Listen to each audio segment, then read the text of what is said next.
Hi. Um, New year, new story time. How exciting.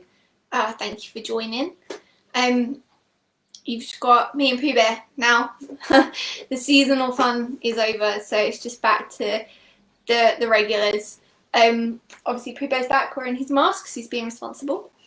And it's a good message to everyone. I mean, if Pooh Bear can wear a mask, everyone can wear a mask, so that's pretty fun. Thank you all for joining. And welcome to Storytime.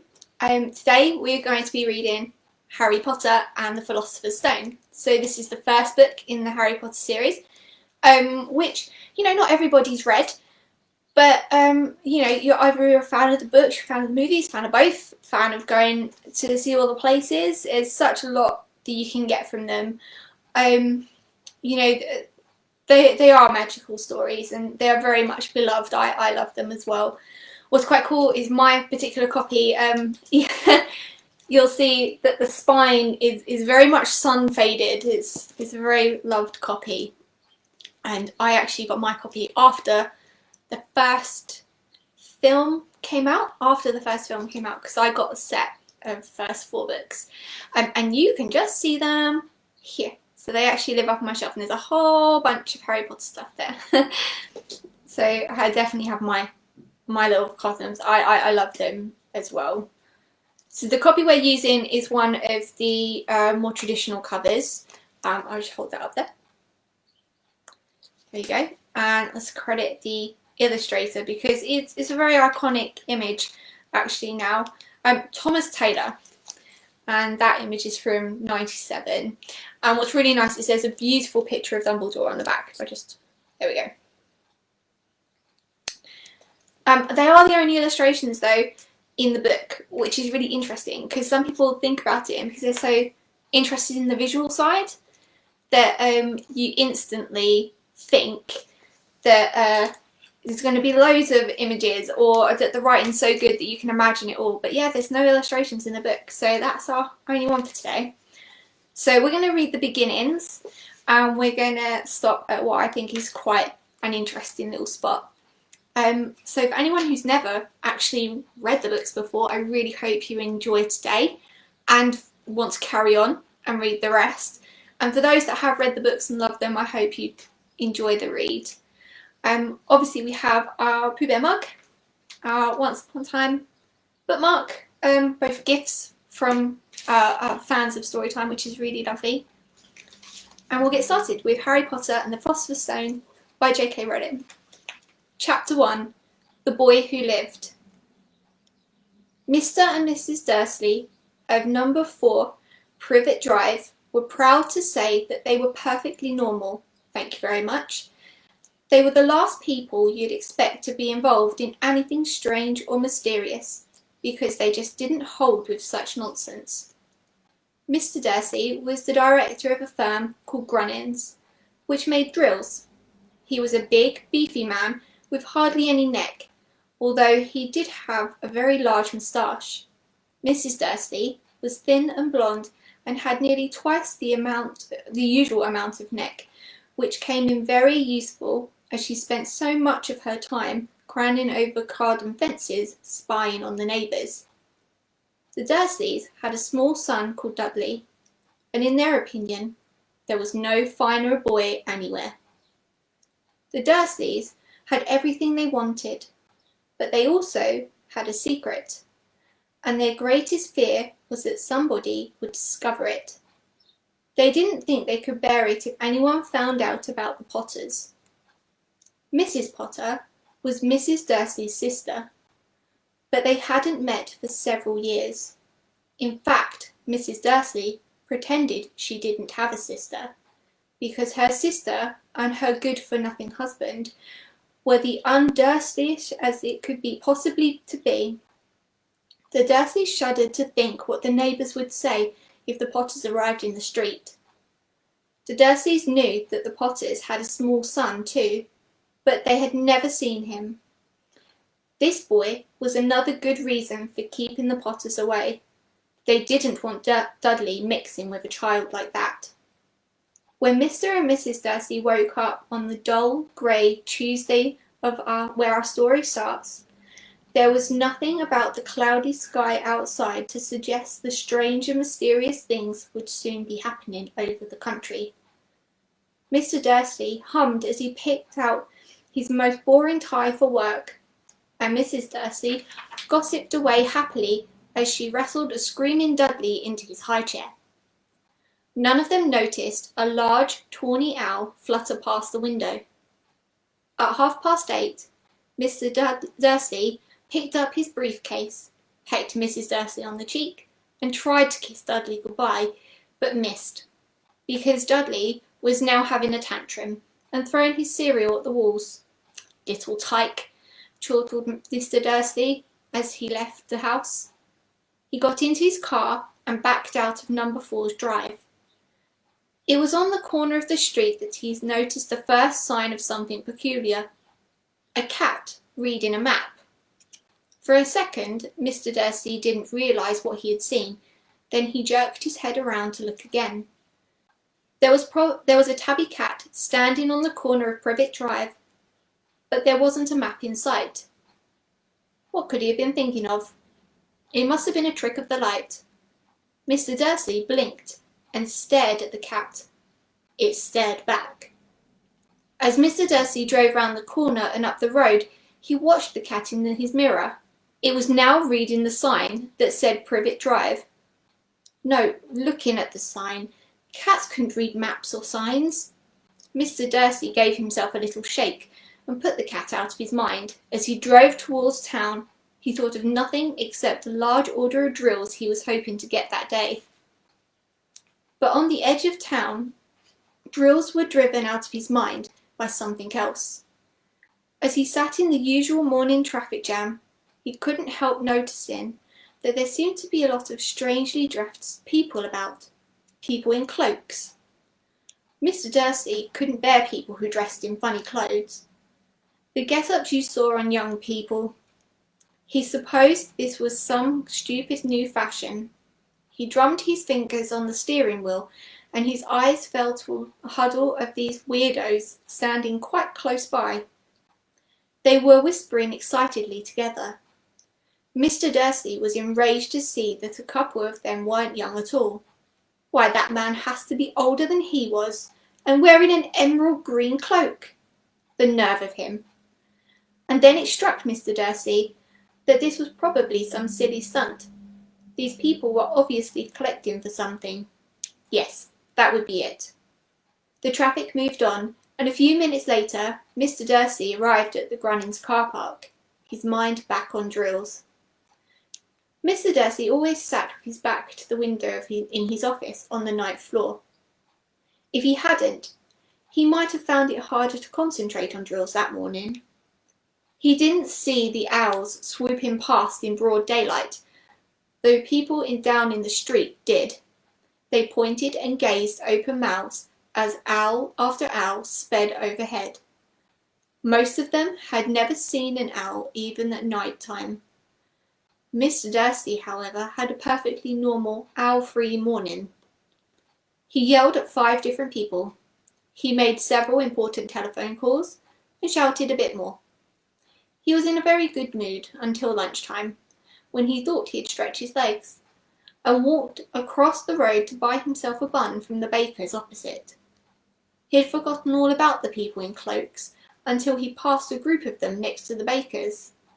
He eyed them angrily as he passed. He didn't know why, but they made him uneasy. This lot were whispering excitedly too, and he couldn't see a single collecting tin. It was on his way back past them, clutching a large doughnut in a bag, that he caught a few words of what they were saying. "The Potters, that's right, that's what I heard." "Yes, their son, Harry." Mr. Dursley stopped dead.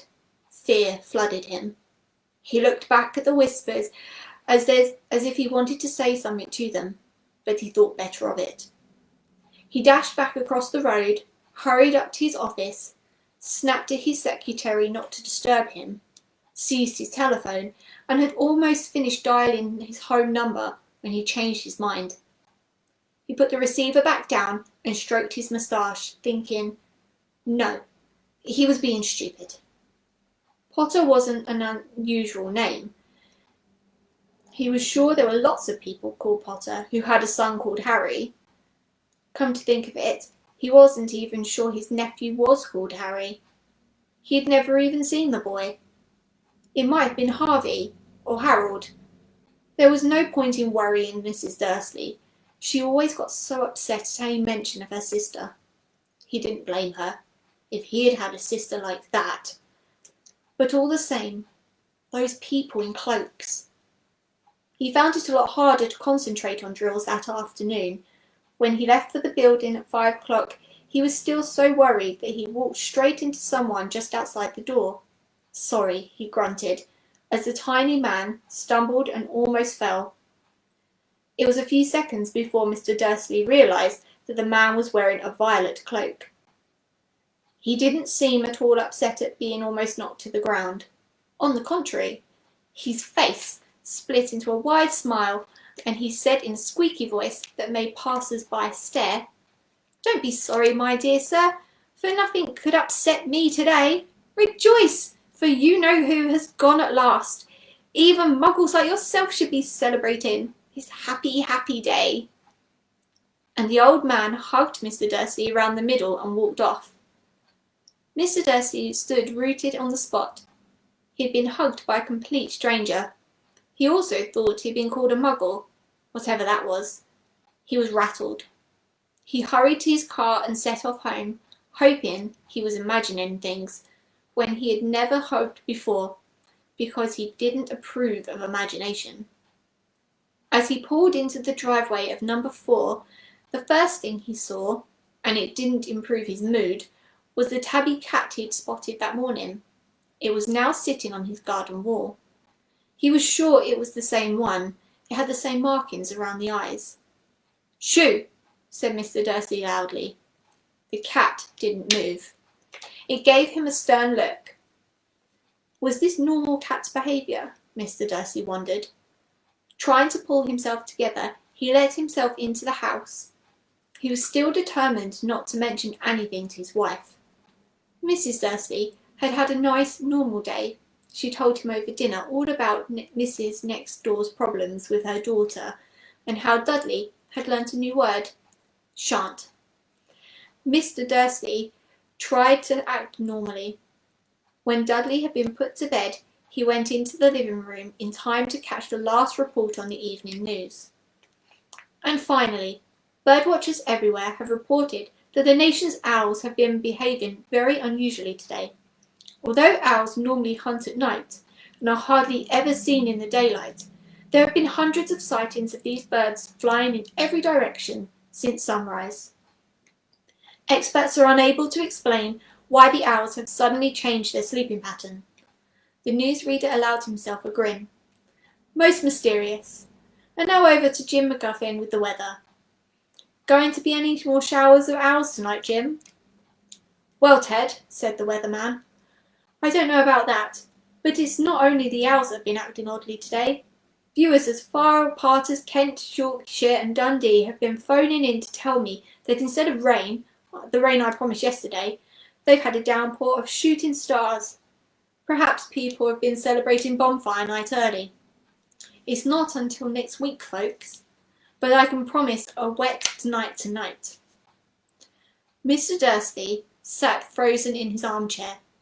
Shooting stars all over Britain, owls flying by daylight, mysterious people in cloaks all over the place, and a whisper about the Potters. Mrs. Dursley came into the living room carrying 2 cups of tea. It was no good. He'd have to say something to her. He cleared his throat nervously. Petunia, dear, you haven't heard anything from your sister lately, have you? As he had expected, Mrs. Dursley looked shocked and angry. After all, they normally pretended she didn't have a sister. No, she said sharply. Why? Funny stuff on the news, Mr. Dursley mumbled. Owls, shooting stars, and there was a lot of funny-looking people in town today. So? Snapped Mrs. Dursley. Well, I just thought maybe it was something to do with You know, her lot.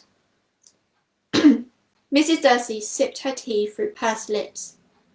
Mr. Dursley wondered whether he dared tell her he'd heard the name Potter.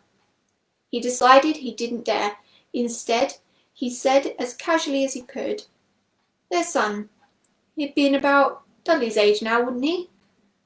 "I suppose so," said Mrs. Dursley stiffly.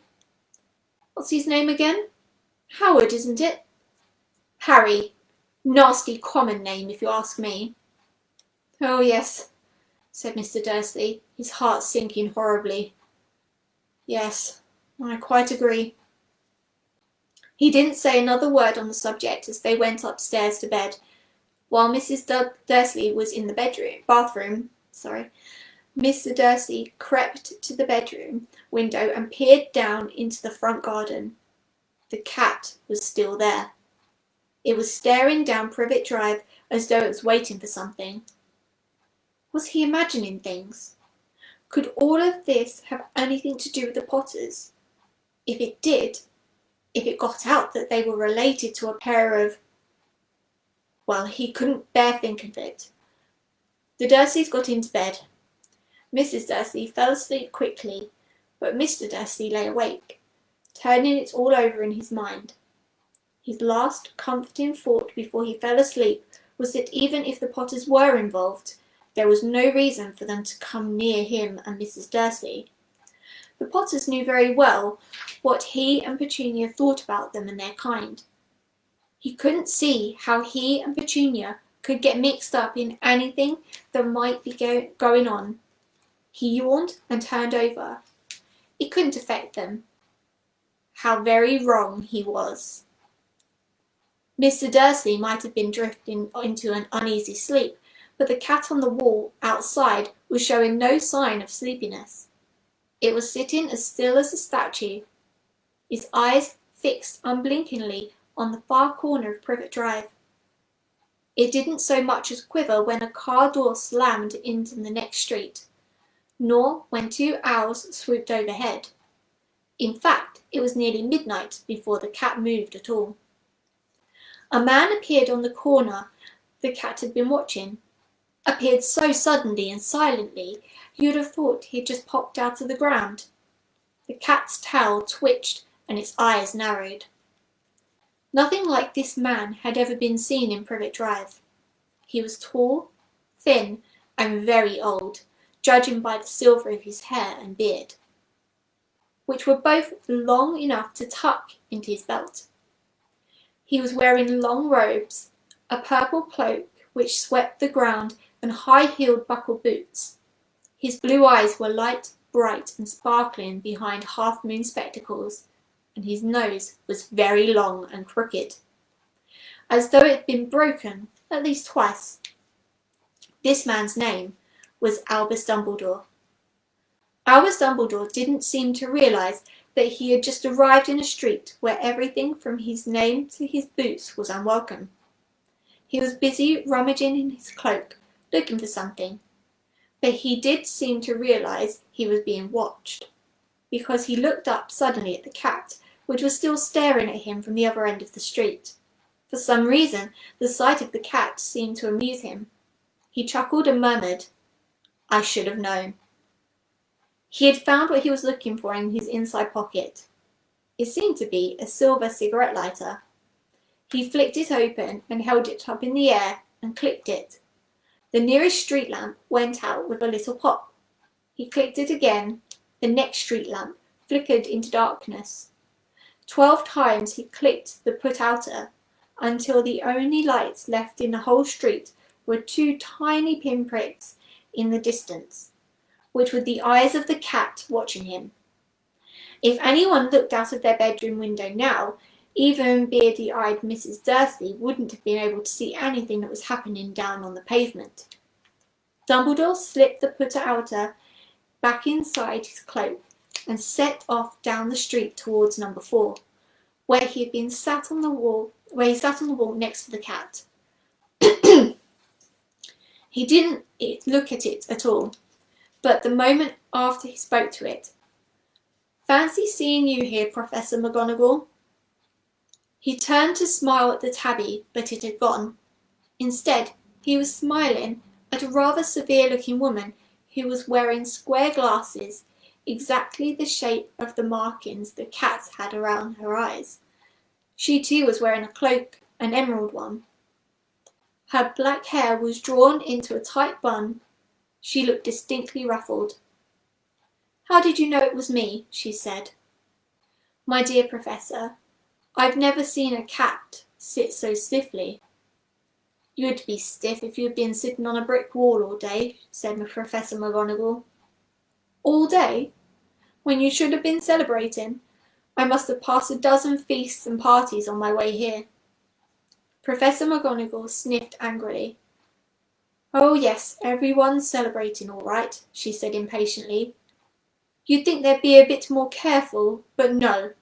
Even the Muggles have noticed something's going on. It was on their news."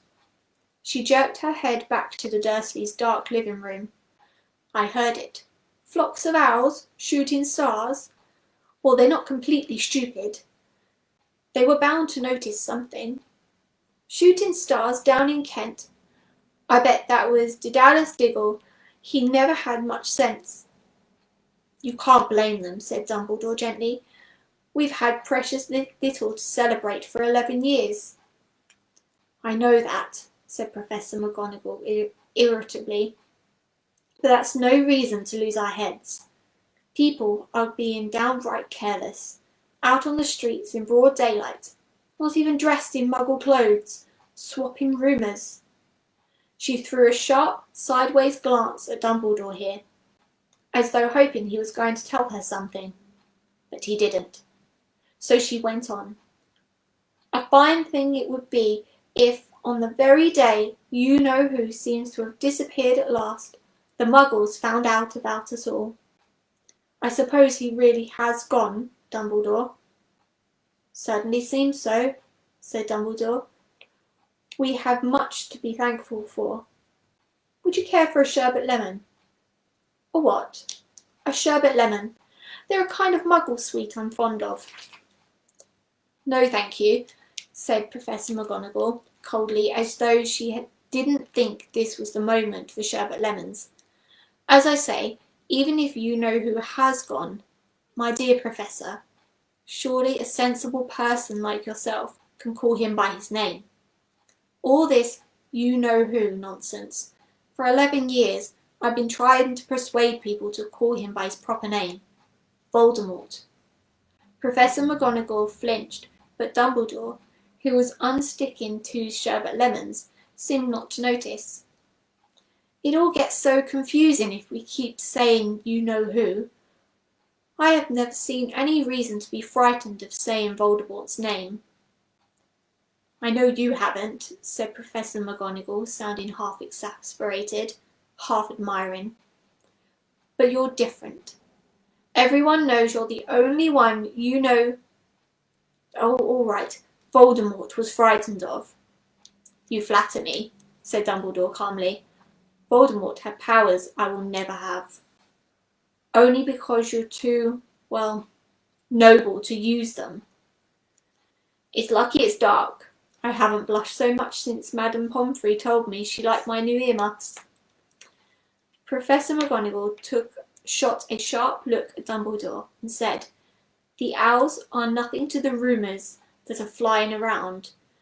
You know what everyone's saying about why he's disappeared, about what finally stopped him." It seemed that Professor McGonagall had reached the point she was most anxious to discuss. The real reason she had been waiting on a cold, hard wall all day. For neither as a cat nor as a woman had she fixed Dumbledore with such a piercing stare as she did now. It was plain that whatever everyone was saying, she was not going to believe it until Dumbledore told her it was true. Dumbledore, however, was choosing another sherbet lemon and did not answer. "What they're saying," she pressed on, "is that last night Voldemort turned up in Godric's Hollow. He went to find the Potters. The rumour is that Lily and James Potter that they're dead." Dumbledore bowed his head. Professor McGonagall gasped. Lily and James. I can't believe it. I don't want to believe it. Oh, Albus. Dumbledore reached out and patted her on the shoulder. I know, he said heavily. Professor McGonagall's voice trembled as she went on. That's not all. They're saying he tried to kill the Potter's son, Harry, but he couldn't. He couldn't kill that little boy. No one knows why or how, but they're saying that when he couldn't kill Harry Potter, Voldemort's power somehow broke, and that's why he's gone. Dumbledore nodded glumly. It's true? Faltered Professor McGonagall. After all he's done, all the people he's killed, he couldn't kill a little boy. It's just astounding. Of all the things to stop him. But how in the name of heaven did Harry survive? We can only guess, said Dumbledore. We may never know. Professor McGonagall pulled out a laced handkerchief and dabbed at her eyes beneath her spectacles. Dumbledore gave a great sniff as he took a golden watch from his pocket and examined it. It was a very odd watch. It had 12 hands, but no numbers. Instead, little planets were moving around the edge.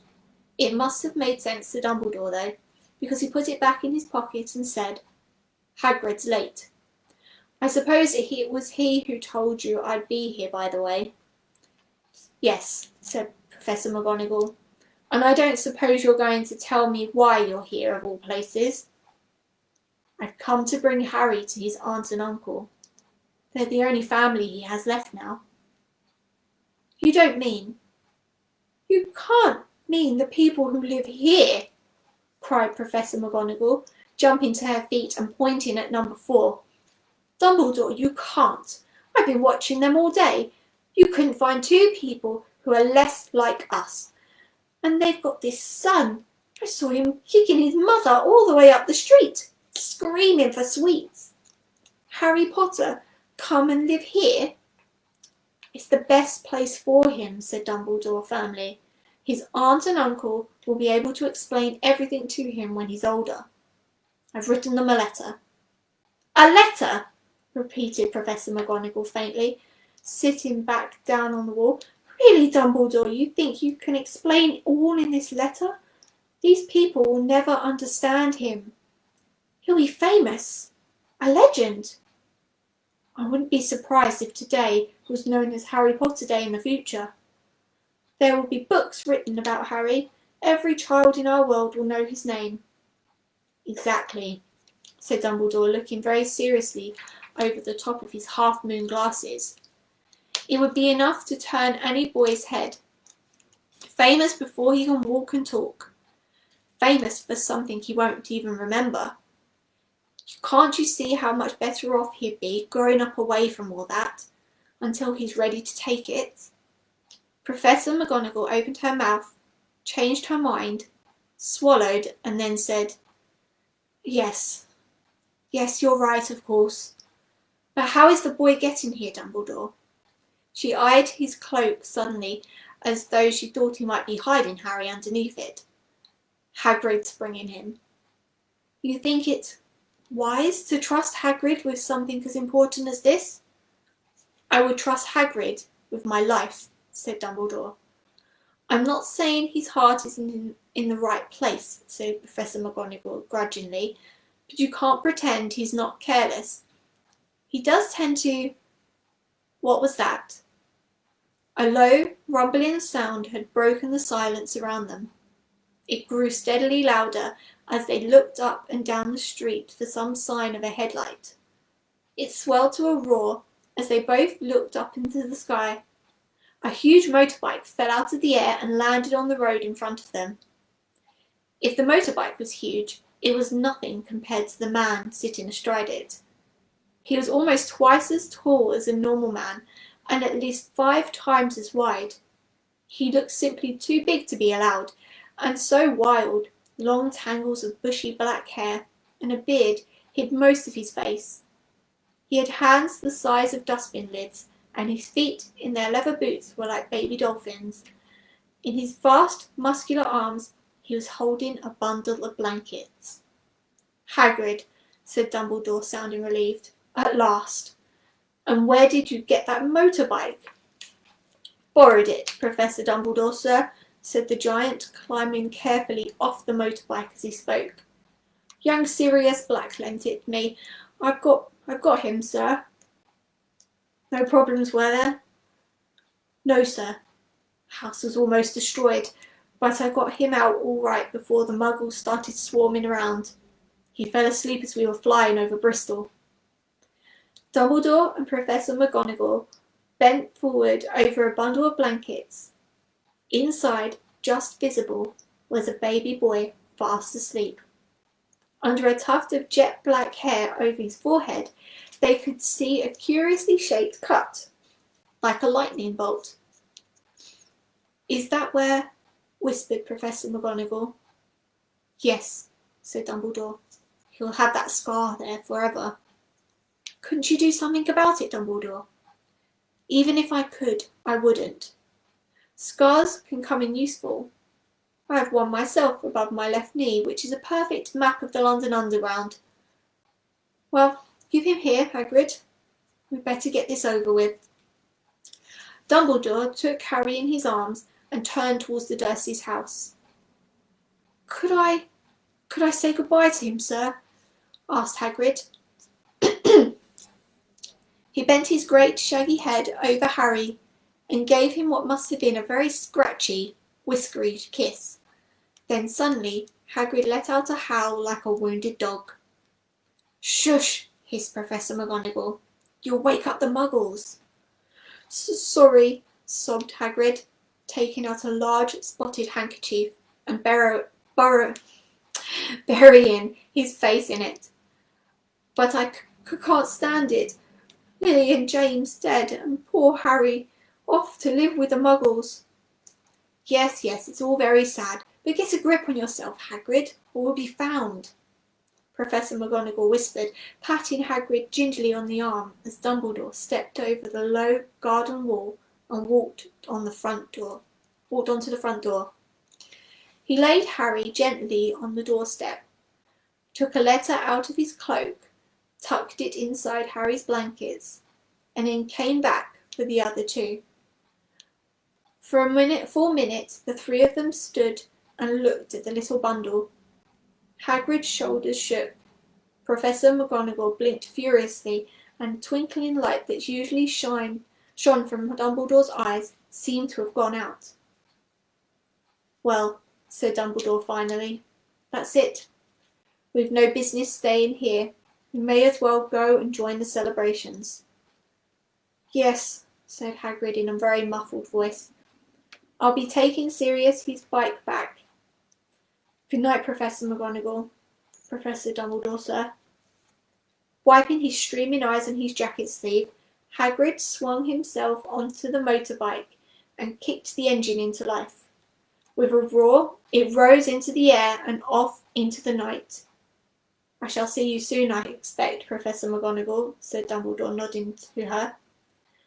Professor McGonagall blew her nose in reply. Dumbledore turned and walked back down the street. On the corner he stopped and took out a silver put-outer.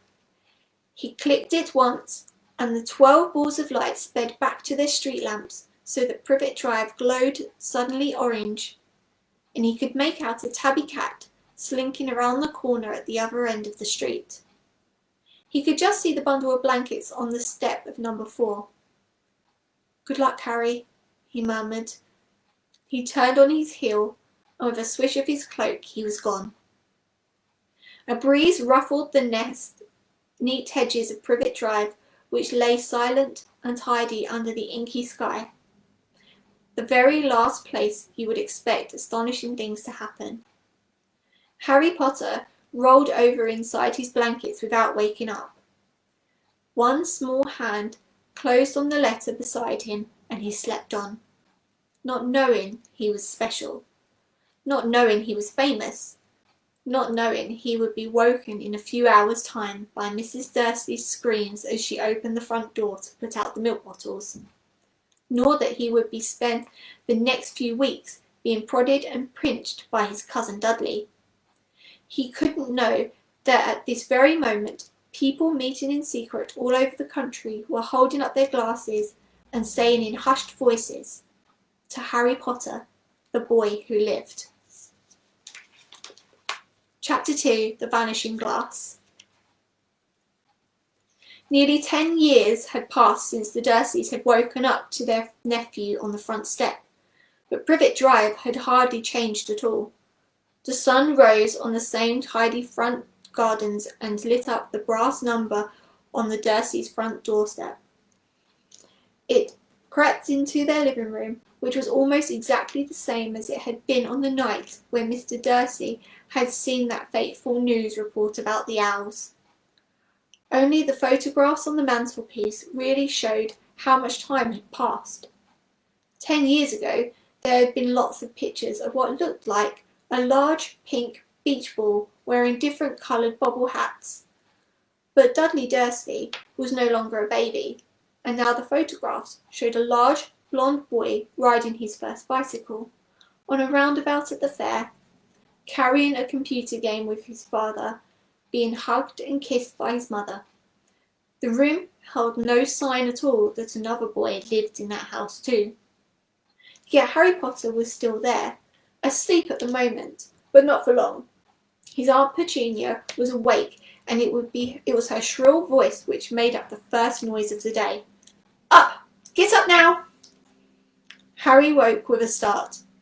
His aunt rapped on the door again. "Up!" she screeched. Harry heard her walking towards the kitchen, and then the sound of the frying pan being put on the cooker. He rolled onto his back and tried to remember the dream he had been having. It had been a good one. There had been a flying motorbike in it.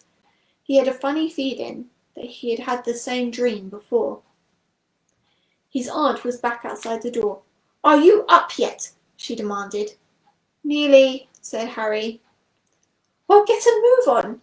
I want you to look after the bacon. And don't you dare let it burn. I want everything perfect on Dudley's birthday." Harry groaned. "What did you say?" His aunt snapped through the door. Nothing. Dudley's birthday. How could he have forgotten? Harry got slowly out of bed and started looking for his socks. He found a pair under the bed, and after pulling a spider off one of them, put them on. He was used to the spiders, because the cupboard under the stairs was full of them, and that's where he slept.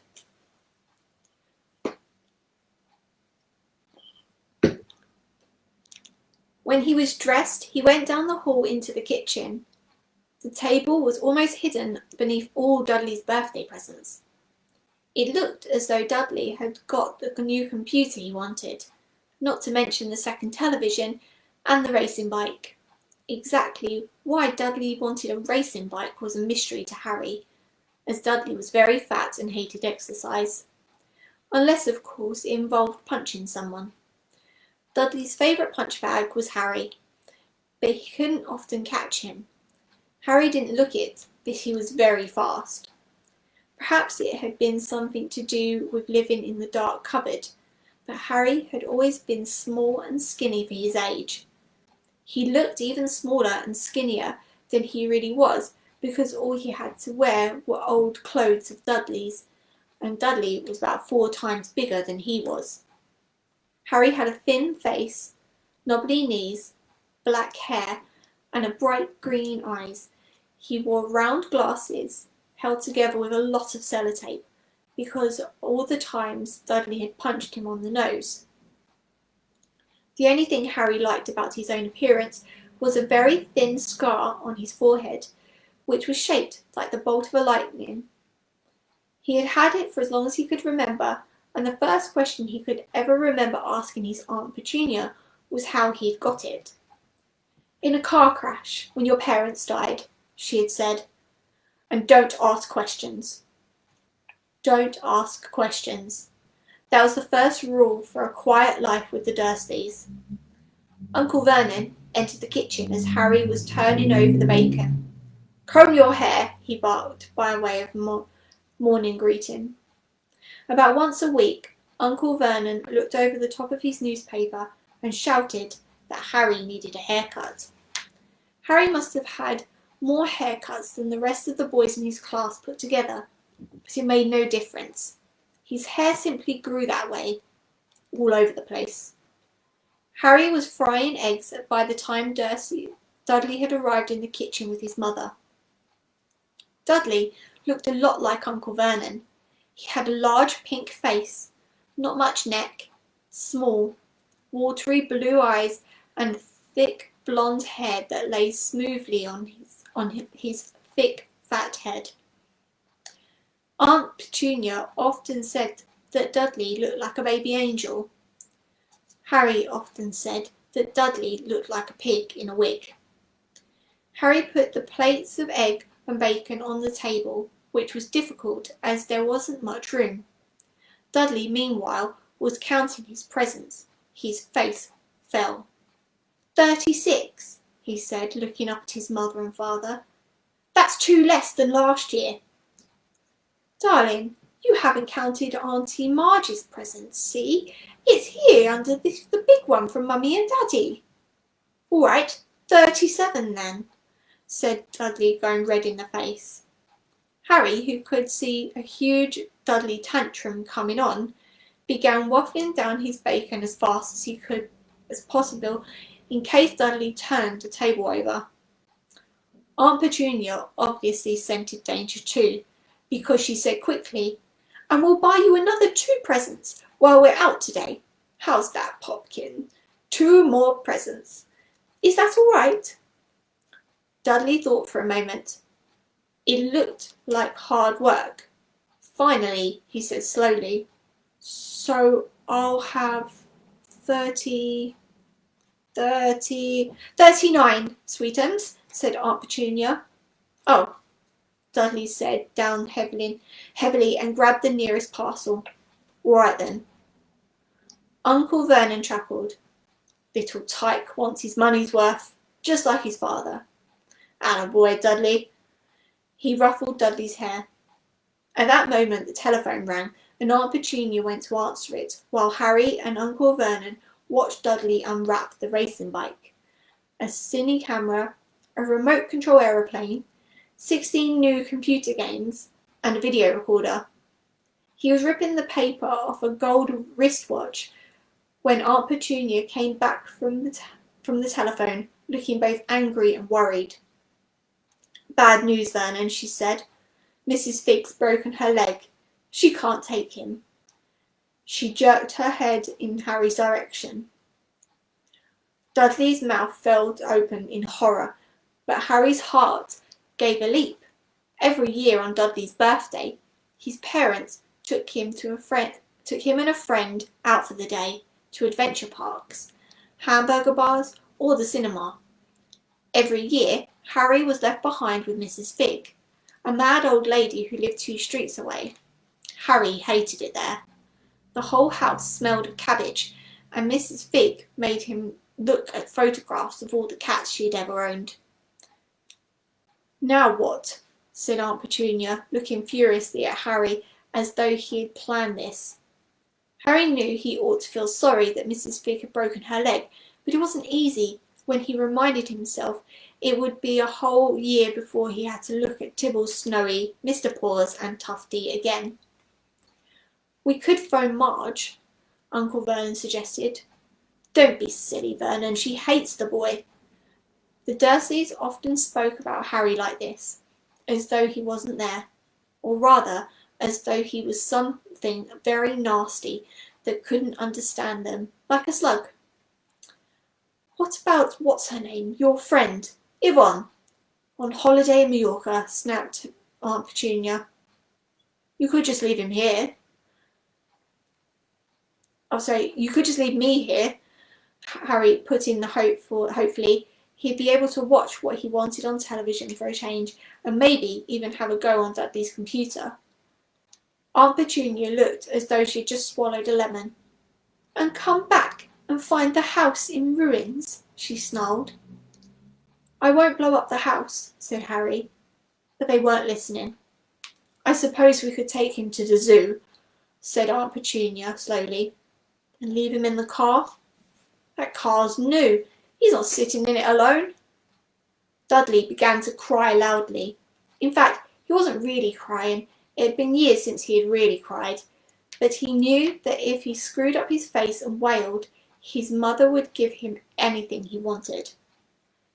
"Dinky Duddiums, don't cry. Mummy won't let him spoil your special day," she cried, flinging her arms around him. "I don't want him to come," Dudley yelled between huge pretend sobs. "He always spoils everything." He shot Harry a nasty grin through the gap in his mother's arms. Just then the doorbell rang. "Oh, good Lord, they're here," said Aunt Petunia frantically. And a moment later, Dudley's best friend, Piers Polkiss, walked in with his mother. Piers was a scrawny boy with a face like a rat. He was usually the one who held people's arms behind their backs while Dudley hit them. Dudley stopped pretending to cry at once. Half an hour later, Harry, who couldn't believe his luck, was sitting in the back of Dursley's car with Piers and Dudley, and on the way to the zoo for the first time in his life. His aunt and uncle hadn't been able to think of anything else to do with him, but before they left. Uncle Vernon had taken Harry aside. "I'm warning you," he said, putting his large purple face right up close to Harry's. "I'm warning you now, boy. Any funny business, anything at all, and you'll be in that cupboard from now until Christmas." "I'm not going to do anything," said Harry honestly. But Uncle Vernon didn't believe him. No one ever did. The problem was, strange things often happened around Harry, and it was just no good telling the Dursleys he didn't make them happen. Once, Aunt Petunia, tired of Harry coming back from the barber's looking as though he hadn't been at all, had taken a pair of kitchen scissors and cut his hair so short he was almost bald except for his fringe, which she left to hide that horrible scar.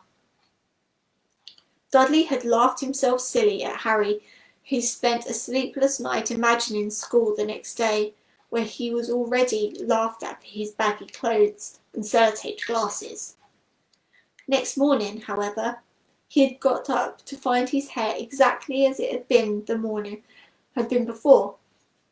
Aunt Petunia had sheared it off. He had been given a week in his cupboard for this, even though he had tried to explain that he couldn't explain how it had grown back so quickly. Another time, Aunt Petunia had been trying to force him into a revolting jumper of Dudley's, brown with orange bubbles. The harder she tried to put it over his head, the smaller it seemed to become, until finally it might have fitted a glove puppet, but certainly wouldn't fit Harry. Aunt Petunia had decided it must have shrunk in the wash, and to his great relief, Harry wasn't punished. On the other hand, he had got into terrible trouble for being found on the roof of the school kitchens. Dudley's gang had been chasing him as usual, when, as much to Harry's surprise as anyone else's, he was sitting on the chimney. The Dursleys had received a very angry letter from Harry's headmistress, telling them Harry had been climbing school buildings. But all he had tried to do, as he shouted at Uncle Vernon through the locked door of his cupboard, was jump behind the big bins outside the kitchen doors. Harry supposed that the wind must have caught him in mid-jump. But today, nothing was going to go wrong. It was even worth being with Dudley and Piers to be spending the day somewhere that wasn't school. His cupboard, or Mrs. Fig's cabbage-smelling living room, while he drove Uncle Vernon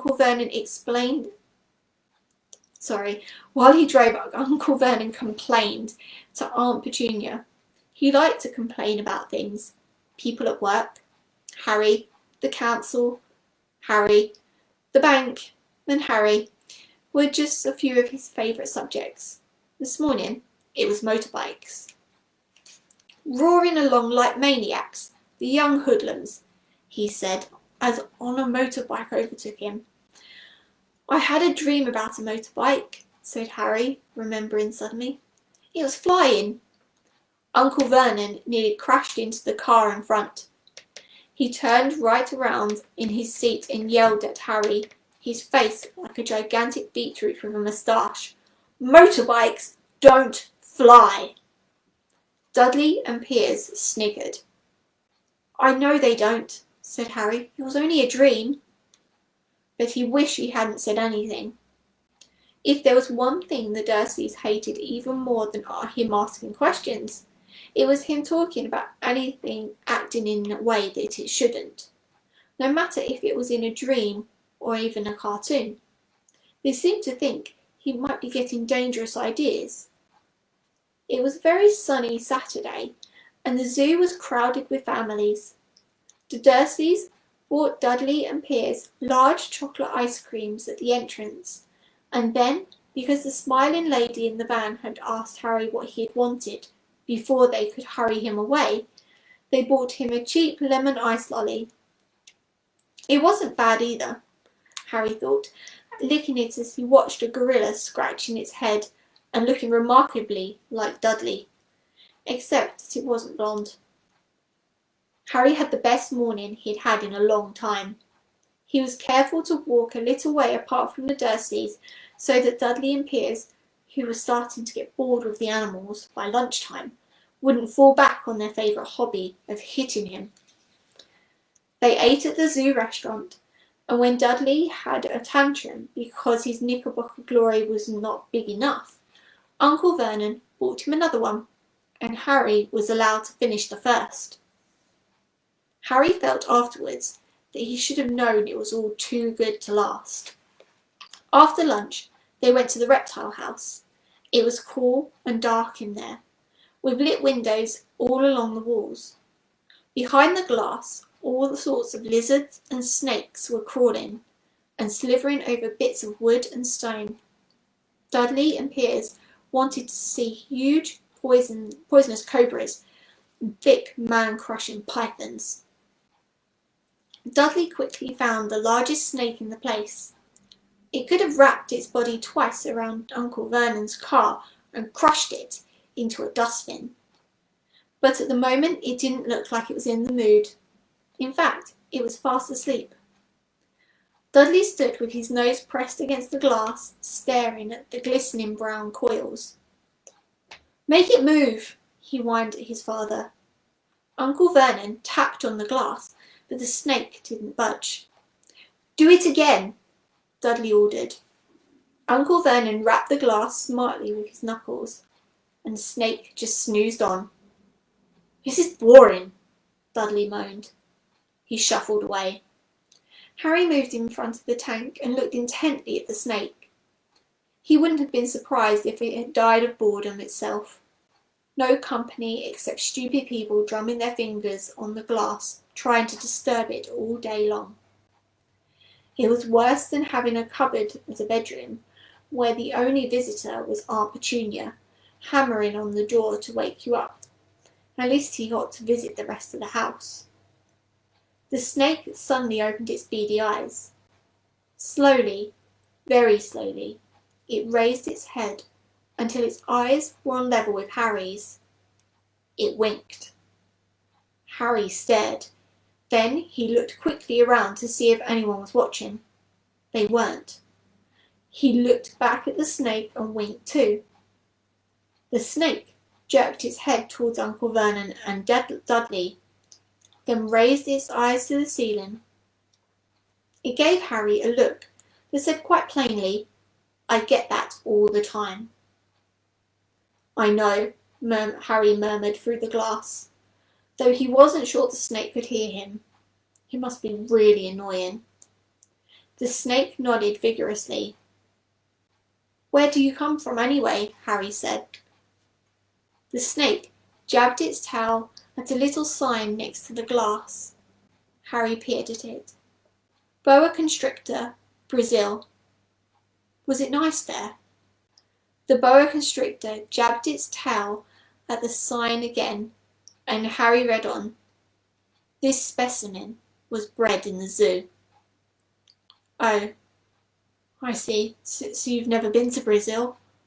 As the snake shook its head, a death-defying shout behind Harry made both of them jump. Dudley! Mr. Dursley! Come and look at this snake! You won't believe what it's doing! Dudley came waddling towards them as fast as he could. Out of the way, you, he said, punching Harry in the ribs. Caught by surprise, Harry fell hard on the concrete floor. What came next happened so fast, no one saw how it happened. 1 second, Piers and Dudley were leaning right up to the glass. The next, they had leapt back with howls of horror. Harry sat up and gasped. The glass in front of the boa constrictor's tank had vanished. The great snake was uncoiling itself rapidly, slithering out onto the floor. People throughout the reptile house screamed and started running for the exits. As the snake slid swiftly past him, Harry could have sworn a low, hissing voice said, Brazil, here I come. Thanks, amigo. The keeper of the reptile house was in shock. But the glass, he kept saying. Where did the glass go? The zoo director himself made Aunt Petunia a cup of strong, sweet tea, while he apologised over and over again. Piers and Dudley could only gibber. As far as Harry had seen, the snake hadn't done anything except snapped playfully at their heels as it passed. But by the time they were all back in Uncle Vernon's car, Dudley was telling them how it had nearly bitten off his leg, while Piers was swearing it had tried to squeeze him to death. But worst of all, for Harry at least, was Piers calming down enough to say, Harry was talking to it. Weren't you, Harry? Uncle Vernon waited until Piers was safely out of the house before starting on Harry. He was so angry he could hardly speak. He managed to say, Go, cupboard, stay, no meals, before he collapsed into a chair and Aunt Petunia had to run and get him a large brandy. Harry lay in his dark cupboard much later, wishing he had a watch. He didn't know what the time was, and he couldn't be sure the Dursleys were asleep yet. Until they were, he couldn't risk sneaking out to the kitchen for some food. He'd lived with the Dursleys almost 10 years. 10 miserable years. As long as he could remember, ever since he had been a baby, and his parents had died in that car crash. He couldn't remember being in the car when his parents had died. Sometimes, when he strained his memory during long hours in his cupboard, he came up with a strange vision. A blinding flash of green light and a burning pain in his forehead. This, he supposed, was the crash. Though he couldn't imagine where all the green light came from. He couldn't remember his parents at all. His aunt and uncle never spoke about them, and of course, he was forbidden to ask any questions. There were no photographs of them in the house. When he'd been younger, Harry had dreamed and dreamed of some unknown relation coming to take him away. But it never happened. The Dursleys were his only family. Yet sometimes he thought, or maybe hoped, that strangers in the street seemed to know him. Very strange strangers they were too. A tiny man in a violet top hat had bowed to him once when he was out shopping with Aunt Petunia and Dudley. After asking Harry furiously if he'd known the man, Aunt Petunia had rushed them out of the shop without buying anything. A wild-looking woman, dressed in all green, had waved merrily at him once on a bus.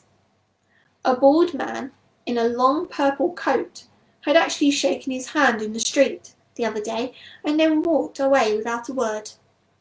The weirdest thing about all these people was the way they seemed to vanish the second Harry tried to get a closer look. At school, Harry had no one.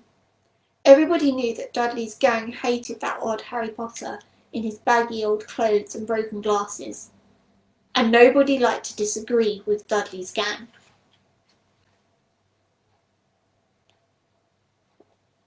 Chapter 3. The Letters from No One. The escape of the Brazilian boa constrictor earned Harry his longest ever punishment. By the time he was allowed out of his cupboard again, the summer holidays had started, and Dudley had already broken his new singing hammer, crashed his remote control aeroplane, and first time on his racing bike, knocked down old Mrs. Figg as she crossed Privet Drive in her crutches. Harry was glad school was over, but there was no escaping Dudley's gang, who visited the house every single day. Piers, Dennis, Malcolm and Gordon were all big and stupid. But as Dudley was the biggest and stupidest of the lot, he was the leader. The rest of them were quite happy to join in Dudley's favourite sport, Harry hunting. This was why Harry spent as much time as possible out of the house, wandering around and thinking about the end of the holidays when he could see a tiny ray of hope. When September came, he would be going off to secondary school, and for the first time in his life, he wouldn't be with Dudley. Dudley had a place at Uncle Vernon's old school, Smeltings. Piers Polkiss was going there too. Harry, on the other hand, was going to Stonewall High, the local comprehensive. Dudley thought this was very funny. They stuffed people's heads down the toilet first day at Stonewall, he told Harry. Want to come upstairs to practice? No thanks, said Harry. The poor toilet's never had anything as horrible as your head down it. You might be sick. Then he ran, before Dudley could work out what he had said. One day in July, Aunt Petunia took Dudley to London to buy his Smeltings uniform, leaving Harry at Mrs. Figg's. Mrs. Figg wasn't as bad as usual. It turned out she'd broken her leg tripping over one of her cats, and she didn't seem quite as fond of them as before. She let Harry watch television and gave him a bit of chocolate cake that tasted as though she'd had it for several years. That evening, Dudley paraded around the living room for the family in his brand new uniform. Smeltings boys wore maroon tailcoats, orange knickerbockers, and flat straw hats called boaters. They all carried knobbly sticks, used for hitting each other while the teachers weren't looking. This was supposed to be good training for later life. As he looked at Dudley in his new knickerbockers, Uncle Vernon said gruffly that it was one of the proudest moments of his life. Aunt Petunia burst into tears and said she couldn't believe it was her equal Dudley King's. He looked so handsome and grown up. Harry didn't trust himself to speak. He thought 2 of his ribs might have already cracked from trying not to laugh. There was a horrible smell in the kitchen next morning when Harry went in for breakfast. He seemed to be coming from a large metal tub in the sink. He went to have a look. The tub was full of what looked like dirty rags swimming in grey water. What's this? He asked Aunt Petunia. Her lips tightened, as they always did whenever he dared to ask a question. Your new school uniform, she said. Harry looked at the bowl again. Oh, he said. I didn't realise it had to be so wet. Don't be stupid, snapped Aunt Petunia. I'm dyeing some of Dudley's old things grey for you. It'll look just like everyone else's when I'm finished. Harry seriously doubted this, but thought it best not to argue. He sat down at the table and tried not to think about how he was going to look on his first day at Stonewall High. Like he was wearing bits of old elephant skin, probably. Dudley and Uncle Vernon came in. Both wrinkled their noses because of the smell from Harry's new uniform. Uncle Vernon opened his newspaper as usual, and Dudley banged his smelting stick which he carried everywhere on the table. They heard the click of the letterbox and the flop of letters on the doormat. "Get the post, Dudley," said Uncle Vernon from behind his newspaper. "Make Harry get it." "Get the post, Harry." "Make Dudley get it." "Poke him with your smelting stick, Dudley." Harry dodged the smelting stick and went to get the post. 3 things lay on the doormat. A postcard from Uncle Vernon's sister Marge, who was holidaying on the Isle of Wight, a brown envelope which looked like a bill, and a letter for Harry. Harry picked it up and stared at it, his heart twanging like a giant elastic band.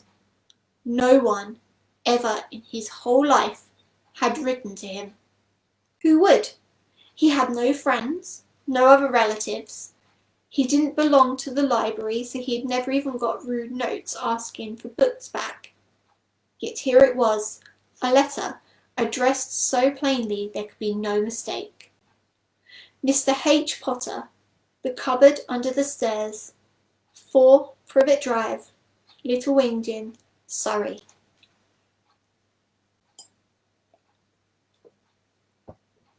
The envelope was thick and heavy, made of a yellowish parchment, and the address was written in emerald green ink. There was no stamp. Turning the envelope over, his hand trembling, Harry saw a purple wax seal bearing a coat of arms, a lion, an eagle, a badger, and a snake, surrounding a large letter H. "Hurry up, boy!" shouted Uncle Vernon from the kitchen. "What are you doing, checking for letter bombs?" He chuckled at his own joke. Harry went back to the kitchen, still staring at his letter. He handed Uncle Vernon the bill and the postcard, sat down and slowly began to open the yellow envelope. Uncle Vernon ripped open the bill, snorted in disgust and flipped over the postcard. "Marge is ill," he informed Aunt Petunia. "Ate a funny whelk." "Dad," said Dudley suddenly. "Dad, Harry's got something." Harry was on the point of unfolding his letter, which was written in the same heavy parchment as the envelope, when it was jerked sharply out of his hand by Uncle Vernon. "That's mine," said Harry, trying to snatch it back. "Who'd be writing to you?" sneered Uncle Vernon, shaking the letter open with one hand and glancing at it. His face went from red to green faster than a set of traffic lights. And it didn't stop there. Within seconds, it was the greyish white of old porridge. "Petunia," he gasped. Dudley tried to grab the letter and read it, but Uncle Vernon held it high out of reach. Aunt Petunia took it curiously and read the first line. For a moment it looked as though she might faint. She clutched her throat and made a choking noise. "Vernon! Oh my goodness, Vernon!" They stared at each other, seeming to have forgotten that Harry and Dudley were still in the room. Dudley wasn't used to being ignored. He gave his father a sharp tap on the head with his smelting stick. "I want to read the letter," he said loudly. "I want to read it," said Harry furiously, "as it's mine." "Get out, both of you," croaked Uncle Vernon, stuffing the letter back inside its envelope. Harry didn't move. "I want my letter," he shouted. "Let me see it," demanded Dudley. "Out!" roared Uncle Vernon, and he took both Harry and Dudley by the scruffs of their necks and threw them into the hall, slamming the kitchen door behind them. Harry and Dudley promptly had a furious but silent fight over who would listen at the keyhole. Dudley won. So Harry, his glasses dangling from one ear, lay flat on his stomach to listen at the crack between the door and the floor. "Vernon," Aunt Petunia was saying in a quivering voice, "look at the address. How could they possibly know where he sleeps? You don't think they're watching the house?" Watching? Spying? They might be following us, muttered Uncle Vernon wildly. But what should we do, Vernon? Should we write back?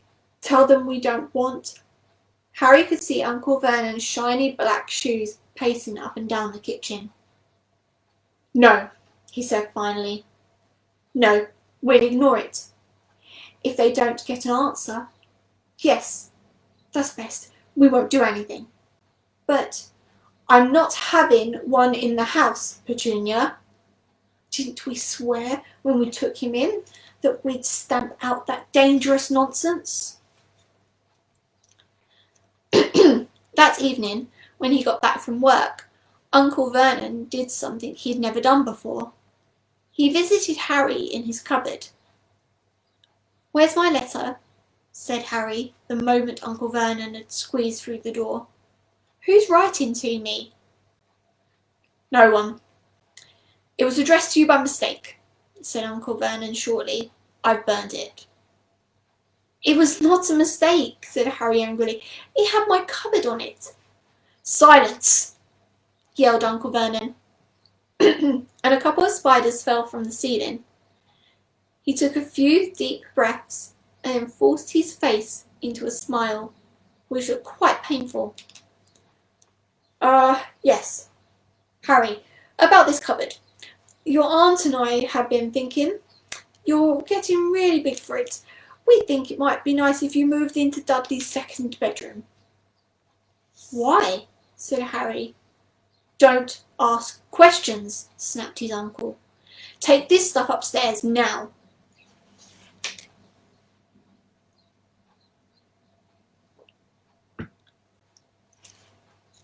The Dursleys had 4 bedrooms, one for Uncle Vernon and Aunt Petunia, one for visitors, usually Uncle Vernon's sister Marge, one where Dudley slept, and one where Dudley kept all the toys and things that wouldn't fit into his first bedroom. It only took Harry one trip upstairs to move everything he owned from the cupboard to his room. He sat down on the bed and stared around him. Nearly everything in here was broken. The month-old cine camera was lying on top of the small working tank Dudley had once driven over next door's dog. In the corner was Dudley's first ever television set, which he put his foot through when his favourite programme had been cancelled.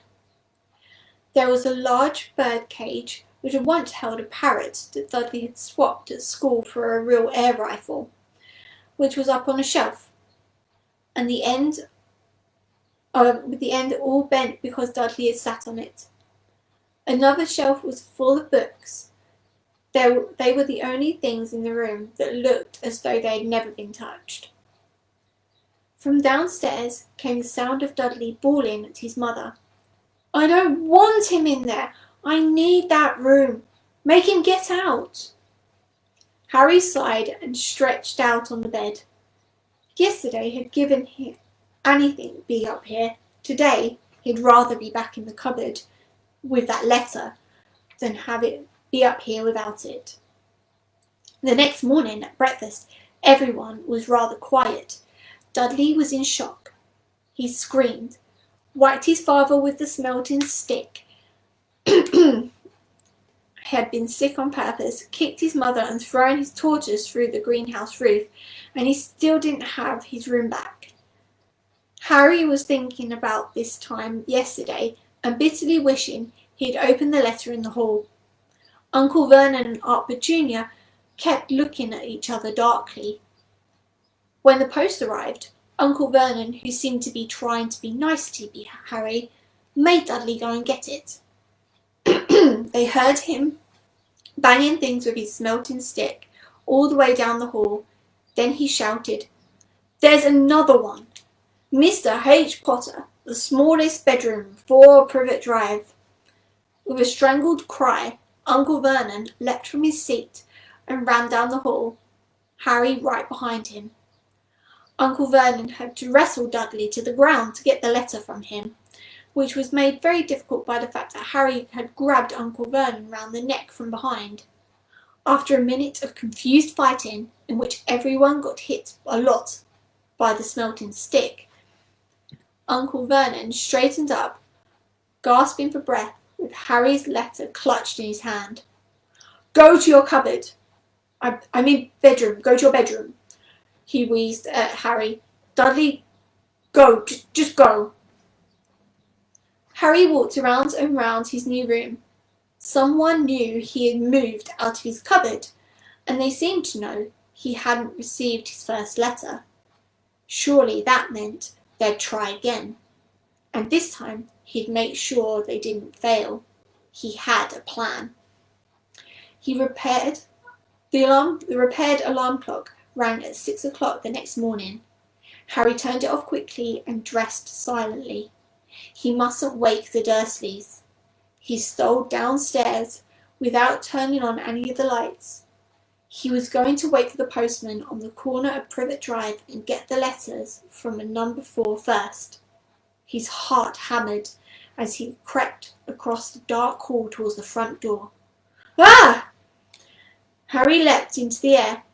He had trodden on something big and squishy on the doormat. Something alive. Lights clicked on upstairs, and to his horror, Harry realised the big squishy something had been Uncle Vernon's face. Uncle Vernon had been lying at the foot of the front of the door in a sleeping bag, clearly making sure that Harry didn't do exactly what he had been trying to do. He shouted at Harry for about half an hour and then told him to go and make a cup of tea. Harry shuffled miserably off to the kitchen, and by the time he got back, the post had arrived right into Uncle Vernon's lap. Harry could see 3 letters addressed to him in green ink. "I want it," he began, but Uncle Vernon was tearing the letters into pieces before his eyes. Uncle Vernon didn't go to work that day. He stayed at home and nailed up the letterbox. "See," he explained to Aunt Petunia through a mouthful of nails. "If they can't deliver them, they'll just have to give up." "I'm not sure that will work, Vernon." "Oh, these people's minds work in a strange way, Petunia. They're not going to like you and me," said Uncle Vernon, trying to knock in a nail with a piece of fruitcake Aunt Petunia had brought him. On Friday, no fewer than 12 letters arrived for Harry, as they couldn't go through the letterbox. They had been pushed under the door, slotted through the sides, and even forced through the small window in the downstairs toilet. Uncle Vernon stayed at home again. After burning all the letters, he got out a hammer and nails and boarded up the cracks around the front and the back doors so that no one could go out. He hummed "Tiptoe Through the Tulips" as he worked, and jumped on small noises. On Saturday, things began to get out of hand. 24 letters to Harry found their way into the house. Rolled up and hidden inside of the 24 eggs that their very confused milkman had handed Aunt Petunia through the living room window. Uncle Vernon made furious phone calls to the post office and the dairy, trying to find someone to complain to. Aunt Petunia shredded the letters in her food mixer. "Who on earth wants to talk to you this badly?" Dudley asked Harry in amazement. On Sunday morning, Uncle Vernon sat at the breakfast table, looking tired and rather ill, but happy. "No post on Sundays," he reminded them happily, as he spread marmalade on his newspapers. "No damn letters today." Something came whizzing down the kitchen chimney as he spoke and caught him sharply on the back of his head. Next moment, 30 or 40 letters came pelting out of the fireplace like bullets. The Dursleys ducked, but Harry leapt into the air trying to catch one. "Out! Out!" Uncle Vernon seized Harry round the waist and threw him into the hall. When Aunt Petunia and Dudley ran out with their arms over their faces, Uncle Vernon slammed the door shut. They could hear the letters still streaming into the room, bouncing off the walls and the floor.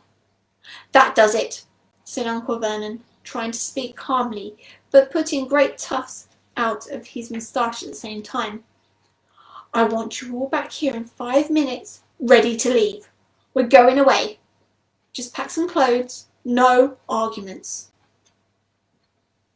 He looked so dangerous with half of his moustache missing that no one dared to argue.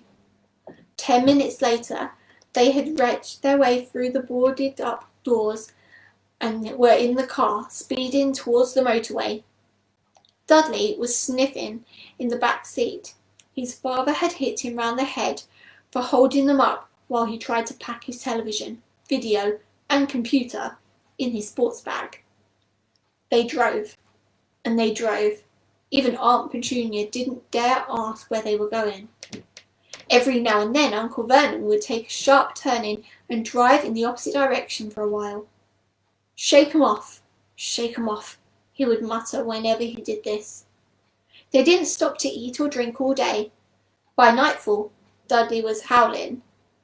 He'd never had such a bad day in his life.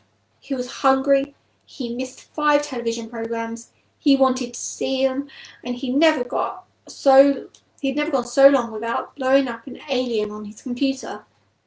Uncle Vernon stopped at last outside a gloomy-looking hotel on the outskirts of a big city. Dudley and Harry shared a room with twin beds and damp, musty sheets. Dudley snored, but Harry stayed awake, sitting on the windowsill, staring down at the lights of the cars passing and wondering. They ate the stale cornflakes and cold tinned tomatoes on toast for breakfast the next morning. They'd just finished when the owner of the hotel came to their table. "Excuse me, but is one of you Mr. H. Potter? Only I got about 100 of these on the front desk." She held up the letter so they could read the green ink address. Mr. H. Potter, Room 17, Railview Hotel, Cokeworth. Harry made a grab for the letter, but Uncle Vernon knocked his hand out of the way. The woman stared. "I'll take them," said Uncle Vernon, standing up quickly and following her from the dining room. "Wouldn't it be better just to go home, dear?" Aunt Petunia suggested timidly hours later, but Uncle Vernon didn't seem to hear her. Exactly what he was looking for, none of them knew. He drove them into the middle of a forest, got out and looked around, shook his head, got back in the car, and off they went again. The same thing happened in the middle of a ploughed field, halfway across a suspension bridge, and at the top of a multi-storey car park. "Daddy's gone mad, hasn't he?" Dudley asked Aunt Petunia in the late afternoon. Uncle Vernon had parked at the coast, locked them all inside the car and disappeared. It started to rain. Great drops on the roof of the car. Dudley sniffled. "It's Monday," he said to his mother. "The great Humberto's on tonight. Want to stay somewhere with a television." Monday. This reminded Harry of something. If it was Monday, and you could usually count on Dudley to know the days of the week because of the television, then tomorrow, Tuesday, was Harry's 11th birthday. Of course, his birthdays were never exactly fun. Last year, the Dursleys had given him a coat hanger and a pair of Uncle Vernon's old socks. Still, you weren't 11 every day. Uncle Vernon was back when he was smiling. He was also carrying a long, thin package and didn't answer Aunt Petunia when she asked what he had bought. "Found the perfect place," he said. "Come on, everybody, out." It was very cold outside the car. Uncle Vernon was pointing at what looked like a large rock way out to sea. Perched on top of the rock was the most miserable little shack you could imagine. One thing was certain, there was no television in there. "Storm forecast for tonight," said Uncle Vernon gleefully, clapping his hands together, "and this gentleman's kindly agreed to lend us his boat." A toothless old man came ambling up to them, pointing. with a rather wicked grin at an old rowing boat bobbing in the iron-grey water below them. "I've already got us some rations," said Uncle Vernon. "So all aboard." It was freezing in the boat. Icy sea spray and rain crept down their necks with a chilly wind, and it whipped at their faces. After what seemed like hours, they reached the rock where Uncle Vernon, slipping and sliding, led the way to the broken-down house. Inside it was horrible. It smelled strongly of seaweed, and wind whistled through the gaps in the wooden walls, and the fireplace was damp and empty. There were only 2 rooms. Uncle Vernon's rations turned out to be a packet of crisps each and 4 bananas. He tried to start a fire, but the empty crisp packets just smoked and shriveled up. "Could do with some of those letters now, eh?" he said cheerfully. He was in a very good mood. Obviously, he thought no one stood a chance of reaching them here in the storm to deliver post. Harry privately agreed, though the thought didn't cheer him up at all. As night fell, the promised storm blew up around them. Spray from the high waves splattered the walls of the hut, and a fierce wind rattled the filthy windows. Aunt Petunia found a few mouldy blankets in the second room and made a bed up for Dudley on a moth-eaten sofa. She and Uncle Vernon went off to the lumpy bed next door, and Harry was left to find the softest bit of floor he could to curl up under the thinnest, most ragged blanket. The storm raged more and more furiously as the night went on, and Harry couldn't sleep.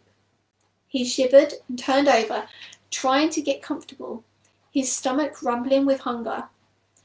Dudley's snores were drowned by the low rolls of thunder that started near midnight. The lighted dial of Dudley's watch, which had been dangling over the edge of the sofa on his fat wrist, told Harry he'd be 11 in 10 minutes' time. He lay and watched his birthday tick nearer, wondering if the Dursleys would remember at all, wondering where the letter writer was now. 5 minutes to go. Harry heard something creak outside. He hoped the roof wasn't going to fall in, although it might be warmer if he did. 4 minutes to go. Maybe the house in Privet Drive would be so full of letters when they got back they'd be able to steal one somehow. 3 minutes to go. Was that the sea slapping hard on the rock like that? And 2 minutes to go. What was that funny crunching noise? Was the rock crumbling into the sea? 1 minute to go, and he'd be 11. 30 seconds. 20. 10. 9. Maybe he'd wake Dudley up just to annoy him. 3, 2, 1. Boom! The whole shack shivered, and Harry sat bolt upright, staring at the door. Someone was outside, knocking to come in. And that's the end of chapter 3. So I'm going to stop there. So for anyone who knows the story, they know what comes next, and it really starts to get good. And for those who haven't read the story, the actual book, I highly recommend that you find yourself a copy, move to chapter 4 and continue. The story is really, really well detailed in the books. I think you'll probably enjoy it because there's a lot in the books that you don't see in the movies. So it's really interesting to go in and find all the little details, and then also to look back at the films and you'll be able to see the elements that they've decided to include. It's really fun. So I hope you like the beginning that we shared of Harry Potter and the Philosopher's Stone. And thank you so much for listening. I appreciate that it was a little bit of a lengthier one than normal, but I feel like that was a perfect place to finish. So thank you for joining me and joining Pooh Bear for Storytime today. We look forward to seeing you at the next one. So that was Harry Potter and the Philosopher's Stone by J.K. Rowling. Oh, sorry, that's very bright, isn't it? There we go. And thank you for listening. So say bye, Pooh. Bye. Bye.